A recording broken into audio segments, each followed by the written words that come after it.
And please, in this particular video, I'm going to show you how to create a drop-down list or drop-down menu. Now, if you are new to this channel, please kindly subscribe, hit the notification button. You can like this video and share for people also enjoy. Now, if you want to create a drop-down menu, let's say for this class, you want to create a drop-down menu. So you go and select at anywhere you want to create the drop-down menu. It may be on the same data. So let's say you want to create the menu for this particular data. So you can just click and drag and select the list of data. So you select from basic 1 to basic 6. Then you go to data. So under data, then you go to data validation. So this data validation is here. So you search for data validation. So mine is at this section. So you just click on data validation. Okay, so when the dialog box appear, you need to first of all check the validity or the validation. So you go to settings. Under settings, you go to allow or allow drop down. So click on the allow drop down. Then you select list. So under list, either you have two ways of doing that. Either you come here and type the whole list. So maybe you have this basic 1, basic 2. You come here and type and separate them with comma. So let's say I want to type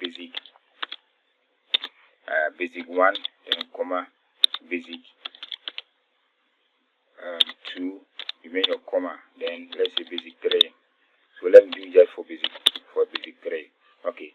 Then if you have you list your data here and then just click on OK. So when you come to here, when you click on it, you're going to see the list here. But maybe the list is too many that you don't want to use, or you can't just type them one after the other. Maybe you have about from basic 1 to, let's say, university level. So you see that it will be a long list. So in that note, you need to use the cell referencing. So let's go to the data validation again.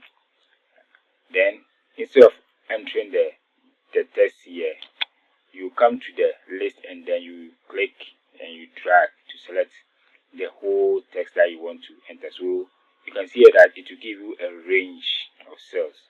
So the cells can be on the same sheet or it can be on a different sheet. So that is it. Then after that, you can check this one. You want to ignore blanks. Then if you want to ignore blank, then you make sure it is ticked. Right? And if you want to make sure the drop down is in cells, then you tick that one too. So if you are okay with that, then you click on OK. So now you can come here and then see that now we are having 1 to 6 on the drop down list. Okay. So if this video is useful to you, please kindly subscribe and then hit on the like button. Give us your comments. So I'll meet you in the next video.